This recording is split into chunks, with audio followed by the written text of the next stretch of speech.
Hello everyone, my name is Raman Luthra and welcome to Raman Luthra classes. आज हम SEBI grade A के बारे में बात करने आए हैं। आज 1 सितंबर है और एक्सपेक्टेड है कि सेबी ग्रेडे का फेज 1 का एग्जाम दिसंबर 21 या जनवरी 22 तक कंडक्ट हो जाएगा। तो आपके पास रफली 4 मंथ्स है प्रिपेयर करने के लिए। इसको प्रिपेयर कैसे करना है, इसको अप्रोच कैसे करना है, हम उसकी बात करने हैं। तो हम सीधा बात टाइम वेस्ट नहीं करेंगे कि कब नोटिफिकेशन आएगी, किस दिन आएगी, सीधा इसकी प्रिपरेशन के बारे में बात करते हैं। तो इसका एग्जाम सेबी ग्रेडे का एग्जाम 3 फेज में डिवाइड है। फेज 1 आपका प्रीलिम्स का एग्जाम, फेज 2 में आपका मेंस और फेज 3 आपका इंटरव्यू। फेज 1 का जो एग्जाम है उसके अंदर आपके 2 पेपर है। एक पेपर के अंदर क्यू आ रही है और जनरल अवेयरनेस है। इसके अंदर जो क्यू आ रही है वो तो आपको रोज के रोज प्रैक्टिस करना ही करना है, और जो जनरल अवेयरनेस है वो आपको आज से फॉलो करना स्टार्ट करना है। जो ट्रेंड देखा गया है कि आईबीपीएस लास्ट 3-4 मंथ्स में से मेजर करंट अफेयर्स पूछता है, तो आपको आज से करंट अफेयर्स को फॉलो करना स्टार्ट करना है। ठीक है जी। हाँ। और पेपर 2 के अंदर जो फेज 1 है उसके अंदर काफी सारे आपके टेक्निकल सब्जेक्ट्स हैं, जो कि है commerce and accountancy, management, finance, costing, companies act and economics. जो फेज 1 का एग्जाम लास्ट टाइम हुआ उसमें सेबी ने बोला ये क्वालिफाइंग नेचर का है। इसका मतलब आप 100 में से 30 मार्क्स ले आओ पेपर 1 में, और पेपर 2 में आप 100 में से 40 नंबर ले आओ। In aggregate in aggregate in aggregate आप 200 में से 80 मार्क्स ले आओ, तो हम आपको सेबी के मेंस के एग्जाम के लिए बुलाएंगे। लास्ट टाइम अराउंड 80,000 स्टूडेंट्स ने फेज 1 का एग्जाम दिया था और 9,000 स्टूडेंट को मेंस के एग्जाम के लिए बुलाया गया था। तो ठीक है जी, बात समझ में आती है। हाँ सर, हमें बात समझ में आती है। हम पेपर 1 और पेपर 2 की पढ़ाई कर रहे हैं। अब इसके बाद आपका आता है मेंस का एग्जाम। मेंस के एग्जाम को भी 2 पेपर में डिवाइड किया गया है। फर्स्ट पेपर इंग्लिश का डिस्क्रिप्टिव, जो हर एक मेंस के एग्जाम में होता ही होता है। इसमें आपको टाइप करना पड़ता है इंग्लिश को। जनरली 3 क्वेश्चन होते हैं आपके, पैसेज, आपका क्या कहते हैं कॉम्प्रीहेंशन और ऐसे होता है। इसके बाद पेपर 2 में फिर वही subjects, commerce and accountancy, management, finance, costing, companies act. और इसके अंदर आपको अलग नई चीज दिख रही है जो कि है वेटेज। उन्होंने बोला हम वेटेज ज्यादा दे रहे हैं, 2/3 वेटेज हम दे रहे हैं जनरल स्ट्रीम, ये टेक्निकल सब्जेक्ट्स को, और इंग्लिश को वेटेज दे रहे हैं हम 1/3। जो फाइनल स्कोर निकल के आएगा उसके अंदर वेटेज इन्होंने कहा जनरल स्ट्रीम को ज्यादा। तो हमें इतनी बात समझ में आती है कि इस एग्जाम को क्रैक करने के लिए हमारा जनरल स्ट्रीम स्ट्रांग होना बहुत जरूरी है। ये सब्जेक्ट्स हमारे स्ट्रांग होना बहुत जरूरी है। बात समझ में आती है। हाँ सर, ये तो हमें बहुत इंपॉर्टेंट लग रहा है, आप इसको तो इसका सिलेबस बताओ हमें जनरल स्ट्रीम का। ठीक है, हम जनरल स्ट्रीम में गए। हमने देखा भी सबसे पहले बात स्टार्ट हुई कॉमर्स एंड अकाउंटेंसी की। इसके आगे जो मैंने डेज लिखे हैं वो एक नॉन कॉमर्स बैकग्राउंड स्टूडेंट्स के लिए है। अगर आप ढंग से प्रिपेयर करते हो तो कॉमर्स एंड अकाउंटेंसी आप 20 डेज में प्रिपेयर कर सकते हो। इससे ज्यादा टाइम नहीं लगेगा, आपको सब कुछ समझ में आएगा। 20 डेज के अंदर आपका commerce and accountancy complete. Commerce and accountancy के अंदर सिलेबस काफी कुछ 12th से क्वेश्चन भी आते हैं, 11th 12th के बेसिक एनसीईआरटी से, और कुछ एडवांस लेवल के क्वेश्चन भी आते हैं अकाउंटिंग स्टैंडर्ड से, ईसॉप्स, बायबैक, थोड़े अच्छे अच्छे क्वेश्चन भी आते हैं। अब जो लास्ट टाइम बच्चे काफी ज्यादा परेशान थे वो अकाउंटिंग स्टैंडर्ड के अंदर, कि इसमें अकाउंटिंग स्टैंडर्ड के अंदर इंड एस आने वाले, इंडियन अकाउंटिंग स्टैंडर्ड जो एमसी इशू करता है, या अकाउंटिंग स्टैंडर्ड जो institute of chartered accountant of India issue करता है, एएस, उसको बोलते हैं अकाउंटिंग स्टैंडर्ड। और जो दूसरे वाले अकाउंटिंग स्टैंडर्ड्स हैं जो एमसी इशू करता है उसको बोलते हैं इंड एएस। तो लास्ट टाइम काफी बच्चे इंड एएस में अपना सर खपा के गए थे, बट आपको सिर्फ अकाउंटिंग स्टैंडर्ड्स ही पढ़ना है, आपको इंड एएस नहीं पढ़ने। इसकी बात क्लैरिफाई कहां से हुई, अभी एक पीएफआरडीए की नोटिफिकेशन आई है। पीएफआरडीए की नोटिफिकेशन के अंदर सेबी के इस सिलेबस को कॉपी पेस्ट करा है, इसी सिलेबस को एनपीएस के एग्जाम में भी कॉपी पेस्ट करा है। तो अगर आप इसको पढ़ाई कर रहे हो तो आप समझो आपको आगे जाके और भी एग्जाम्स में ये सिलेबस हेल्प करेगा। ये सिलेबस आपको आरबीआई के एग्जाम में भी हेल्प करेगा, क्योंकि मैनेजमेंट और फाइनेंस मोटा मोटी सेम ही है।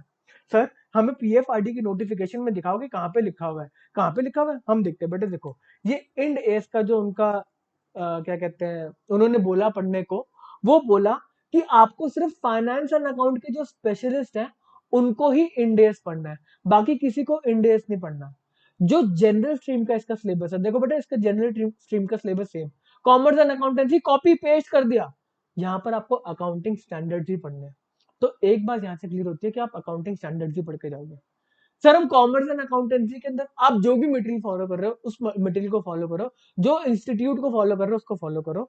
साथ में आपको institute of chartered accountant of India ICAI के मटेरियल को फॉलो करना है, क्योंकि अभी लेटेस्ट में NPS ग्रेड बी का एग्जाम हुआ और कुछ question directly institute of chartered accountant के मटेरियल से आए हैं। बात समझ में आती है? आप NPS का मेरा ग्रेड बी का जो एग्जाम हुआ उसका एनालिसिस की वीडियो देख लेना, उसमें मैंने बताया है। ठीक है सर, हम ICAI का मटेरियल रेफर करेंगे और हम कॉमर्स एंड अकाउंटेंसी को 20 डेज में कंप्लीट कर देंगे। अच्छा, अभी हम इसकी बात को यहाँ पे थोड़ा सा रोकते हैं और बताते हैं कि हम कैसे इसको हेल्प कर रहे हैं कंप्लीट करने में। अभी हमारे कोर्स के अंदर मैनेजमेंट कंप्लीट हुआ था कुछ टाइम पहले और उसका एक टेस्ट कंडक्ट हुआ था। जब भी कोई सब्जेक्ट कंप्लीट करते हैं, इसका सेबी ग्रेड का, उसका टेस्ट लिया जाता है। टेस्ट भी कोई ऐसा छोटा मोटा टेस्ट नहीं बेटे, 50 क्वेश्चन, अराउंड 10 मॉक टेस्ट में जितने क्वेश्चन आते हैं ना उतना आपका टेस्ट लिया जाता है। 50 क्वेश्चन सिर्फ मैनेजमेंट के हर एक पार्ट को कवर करते हुए हमने टेस्ट लिया और फिर बच्चों की मतलब क्या कहते हैं परफॉर्मेंस को देखा, उनको थोड़ा फोन करके बात करी कि भाई ऐसा क्या हुआ, आपने मतलब क्यों अच्छा परफॉर्म नहीं किया, आपने बहुत अच्छा परफॉर्म किया, कीप इट अप बोला इसके बारे में। तो ऐसे करते हैं। ऐसे ही कॉमर्स एंड अकाउंटेंसी के रिस्पेक्ट में जो टेस्ट होने वाला है वो होने वाला 19 सितंबर को। तो आप ये चैलेंज लेके इसको मतलब कोर्स में एनरोल कर सकते हो। आप अकाउंटेंसी के लेक्चर उसमें काफी सारे दल चुके हैं, आप अकाउंटेंसी के लेक्चर्स लो और 19 सितंबर को टेस्ट में अपियर करो। जो टेस्ट का विनर होगा उसको 500 रुपीज का मॉनेटरी रिवॉर्ड। सर ये क्या बात कर रहे हो? हाँ बेटे देखो, ये लास्ट टाइम का जो विनर है, लास्ट टाइम के विनर है शौविक, ये मैनेजमेंट टेस्ट के विनर है। हर उनका मैनेजमेंट का टेस्ट जब हमारा सिलेबस कंप्लीट हुआ हमने टेस्ट लिया तो उसके विनर आया शौविक। ठीक है, तो इनको बेटे देखो पेटीएम रिवॉर्ड में झूठ नहीं बोल रहा, उनको पेमेंट हो गई है। अब आप अगर मैनेजमेंट का टेस्ट देना चाहते हो तो उसका भी आपको लिंक मिल जाएगा इसके अंदर, आप मेरे टेलीग्राम के चैनल को फॉलो कर लो, आपको लिंक मिल जाएगा, लिंक टू टेस्ट, इसको आप क्लिक करना और आपको मैनेजमेंट के टेस्ट की तरफ ये ले जाएगा। ठीक है, यहाँ पे अपना मोबाइल नंबर डालना और मैनेजमेंट का टेस्ट आप भी दे देना। ठीक है, थोड़ा सा पता चल जाएगा आपकी प्रिपरेशन कैसी है। चलो सर ये बात को काटो, ये बात को काटो, हम टेस्ट दे देंगे, हम दे देंगे, आगे बात बताओ। हम आप तो बता रहे थे सिलेबस के बारे में। ठीक है, तो कॉमर्स एंड अकाउंटेंसी आप 20 डेज का चैलेंज है, आप एनरोल कराओ, आप इस एग्जाम को अपियर करो जो हमारा 19 सितंबर को होगा, कि आप देखोगे आपकी प्रिपरेशन कैसे हो रही है। और 7 डेज की रिफंड पॉलिसी अभी भी ऑन है, जो भी बच्चा आता है उसको पसंद नहीं आते लेक्चर्स, वो 7 डेज में रिफंड लेंगे। ठीक है, आगे बात करते हैं मैनेजमेंट का सिलेबस। मैनेजमेंट एक थ्योरेटिकल सब्जेक्ट है, इसको आपको 10 डेज से ऊपर नहीं देना, 10 डेज से ऊपर आपको नहीं देना इसके अंदर। मैनेजमेंट को की क्या है कि इसको आपको याद तो करना ही करना है, बट इसको आपको रेगुलरली रिवाइज करना है। तो आपके जो मैनेजमेंट के नोट्स हैं जो आप फॉलो कर रहे हो उसको शॉर्ट नोट्स में बनाओ और आपको हर मतलब 2-3 दिन के बाद 2-3 घंटे के अंदर मैक्सिमम पूरी मैनेजमेंट को रिवाइज करना है। जो फ्रेश पढ़ रहा है वो 10 डेज देगा और फिर आपको हर 2-3 दिन में एक बार पूरी मैनेजमेंट को रिवाइज करना है, 2 से 3 आवर्स देके, ज्यादा नहीं। फिर बात आई फाइनेंस की। फाइनेंस के अंदर काफी क्वेश्चन प्रैक्टिकल लाइफ से रिलेटेड आ रहे हैं, तो इसके अंदर आपको फॉलो करना है मनी कंट्रोल की वेबसाइट। मनी कंट्रोल की वेबसाइट को आपको उसके अंदर जो टर्म यूज होती है, जो आप क्या कहते हैं करंट अफेयर्स को पढ़ो उसमें जो टर्म यूज होती है उन टर्म्स को आपको क्लैरिफाई करना है। तो मनी कंट्रोल की वेबसाइट और साथ में जो मैं रेफर करता हूँ बेटे वो कुछ ICAI का material, institute of chartered accountant of India का मटेरियल और CFA का मटेरियल को मैं यूज करता हूँ जब मैं इस लेक्चर्स को बनाता हूँ। ठीक है जी, तो आप इन तीनों मटेरियल को रेफर करके फाइनेंस की प्रिपरेशन कर सकते हो अच्छे से। इसके बाद आया कॉस्टिंग। कॉस्टिंग एक बहुत ही इजी सब्जेक्ट है, आपको कॉस्टिंग हमेशा कॉमर्स एंड अकाउंटेंसी के बाद पढ़ाई करनी है। कॉमर्स एंड अकाउंटेंसी आपका जैसे ही कंप्लीट हुआ आपको कॉस्टिंग उठा लेनी है। कॉस्टिंग 10 डेज के अंदर आप मास्टर बन जाओगे, बहुत ही इजी सब्जेक्ट। इसके लिए आपको इंस्टीट्यूट ऑफ जो cost management accountant of India है उनकी वेबसाइट को फॉलो करना है। सारा मटेरियल फ्री में अवेलेबल है, फ्री फ्री फ्री फ्री में अवेलेबल है, वहां से आपको मटेरियल लेना है और आपको पढ़ाई करनी है। कॉमर्स एंड अकाउंटेंसी करने के बाद आपको कॉस्टिंग करने में 10 डेज से ऊपर नहीं लगने चाहिए, क्योंकि आपके बेसिक्स, काफी सारे बेसिक्स, डेबिट क्रेडिट, वो सारा का सारा कॉमर्स एंड अकाउंटेंसी में कंप्लीट हो जाएगा। बात समझ में आती है? ठीक है सर, हमें समझ में आती है। अब बात आई कंपनीज एक्ट की। कंपनीज एक्ट का आइडियली पढ़ने का तरीका बेयर एक्ट से है, जो आपकी एमसीए की साइड पे आपको बेयर एक्ट मिल जाएगा, उससे पढ़ने का तरीका है। बट वो आपके लिए काफी हैवी हो जाएगा, काफी डिफिकल्ट हो जाएगा। तो आप इसको स्मार्ट तरीके से अगर करना चाहते हो, देखो मेरा फर्स्ट सजेशन है, अगर आपके पास टाइम है, अगर आप पढ़ सकते हो तो आपको बेयर एक्ट पढ़ना है जैसे मैं पढ़ाऊंगा। आपको पूरे पूरे चैप्टर के हर एक सेक्शंस को पढ़ के जाना है, समझ के जाना है। ठीक है जी। हाँ, और अगर आपको स्मार्टली पढ़ना है कि यार अब इतना टाइम मेरे को इसमें नहीं इन्वेस्ट करना, तो आप सिर्फ कंपनी सेट के रिस्पेक्ट में मैं कह रहा हूँ, आप इसको एमसीक्यू से भी प्रिपेयर कर सकते हो, क्योंकि जो इसका ट्रेंड है, कंपनी सेट में से सिर्फ क्वेश्चन पूछे जा रहे हैं सेक्शन नंबर के, क्वेश्चन पूछे जा रहे हैं कौन सा फॉर्म फिल करना है, कि ऑडिटर के अपॉइंटमेंट हुई कौन सा फॉर्म फिल करो, डायरेक्टर के अपॉइंटमेंट हुई कौन सा फॉर्म फिल करो, और साथ में पेनल्टीज के बारे में ऐसे ऐसे क्वेश्चन आ रहे हैं। तो अगर आप ये क्वेश्चन एमसीक्यू के फॉर्मेट में भी कर सकते हो, बट एमसीक्यू मतलब 500-600 एमसीक्यू, मैं ये नहीं कह रहा सिर्फ 100 एमसीक्यू करके चले जाओ, अराउंड 500-600 एमसीक्यू इसके ऊपर करके जाओ, सेक्शन वाइज आप थोड़ा थोड़ा पढ़ के जाओ, तब जाके आपका कंप्लीट सेट कंप्लीट होगा। ठीक है। लास्ट टाइम बेटे देखो क्वेश्चन क्या आया था, ये तुक्का लग गया था, लास्ट टाइम हमने ये फाइल अपने स्टूडेंट्स को दी थी, और हमने इंपॉर्टेंट सेक्शंस बोले थे कि आप ये सेक्शन रट के चढ़े जाओ, बोल्ड के अंदर जो लिखे हुए हैं। तो लास्ट टाइम क्वेश्चन ये वाला आया था सेक्शन नंबर 24 से, उन्होंने बोल दिया power of security and exchange board of India में क्या है, कौन सा सेक्शन पावर देता है सेबी को इश्यू एंड ट्रांसफर के ऊपर कुछ रूल्स बनाने के लिए, तो वो सेक्शन कौन सा, सेक्शन नंबर 24। ये क्वेश्चन लास्ट टाइम सेबी के एग्जाम में आया था। तो आपको सारे सेक्शन नंबर याद करने पड़ेंगे, सैडली कोई आपका वैल्यूडेशन नहीं है, बट आपको याद करने पड़ेंगे। साथ में पेनल्टीज आपको याद करनी पड़ेंगी, फॉर्म नंबर आपको याद करने पड़ेंगे, कितने दिन में फाइलिंग करनी चाहिए, कितने दिन में आपको फाइनेंशियल स्टेटमेंट फाइल करनी चाहिए, वो सारी चीज आपको याद करनी पड़ेगी। ठीक है सर, हमें समझ में आता है। अब बात है इकोनॉमिक्स की। इकोनॉमिक्स का मेरे को कुछ नहीं आता, ये बताएंगे आपको विनीत सर, बट उनकी मेरे से बात हुई, वो कह रहे कि 20 डेज अगर कोई ढंग से पढ़ेगा इकोनॉमिक्स को, तो 20 डेज तो लगेंगे ही लगेंगे। इसको कहाँ से प्रिपेयर करना है, कैसे प्रिपेयर करना है, वो बताएंगे विनीत सर। इसको मिल दो बेटे mca.gov.in, ठीक है, mca.gov.in से पढ़ना आपको ये। ठीक है।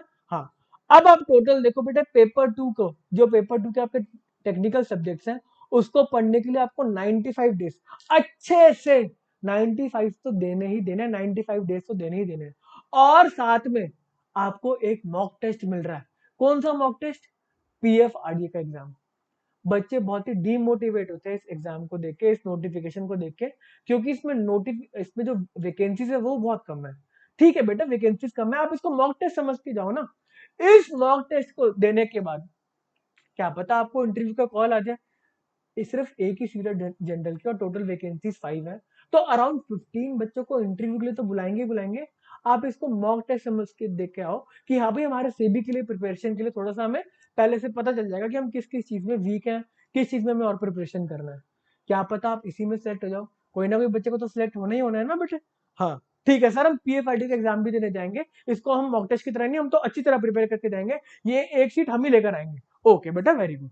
ठीक है, तो ग्रेड ए के बारे में इससे ज्यादा कोई बात है नहीं। अगर आपको कोई बात पूछनी तो आप मुझसे पूछ सकते हो। ये हमारे क्या कहते हैं, स्टोर के अंदर जाके, मेरी ऐप है, इसके डिस्क्रिप्शन में आपको सारी डिटेल्स मिल जाएंगी। लेक्चर्स चल रहे हैं, आप प्रिपेयर करो। हमारा पढ़ाने का तरीका यही है कि कोई सब्जेक्ट जब कंप्लीट होगा, तो उसका एक फुल फ्लेजेड टेस्ट, थोड़ा मॉनेटरी रिवॉर्ड के साथ, क्योंकि बेटा थोड़ा सा पढ़ाई में आप थोड़ा सा मोटिवेशन मिलती है ना, सिर्फ उस पर्सपेक्टिव से, और कोई रीजन नहीं है। तो मैनेजमेंट का टेस्ट हो चुका है, आप एक टेस्ट गवा चुके हो।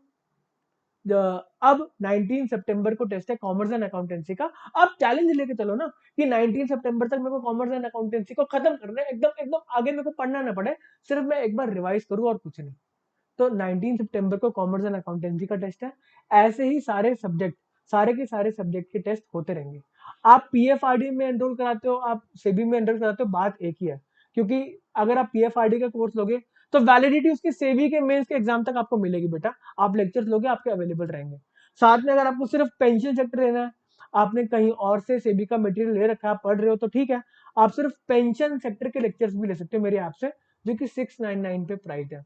आपको और कोई डिटेल चाहिए एग्जाम के रिस्पेक्ट में, नोटिफिकेशन के रिस्पेक्ट में, और आपको कोर्स के रिस्पेक्ट में, तो आप मुझसे कनेक्ट कर सकते हो, मेरे टेलीग्राम चैनल को फॉलो कर सकते हो, और कुछ भी और इन्फॉर्मेशन चाहिए आप कमेंट कर दो, मैं आपको उसका रिप्लाई करूंगा।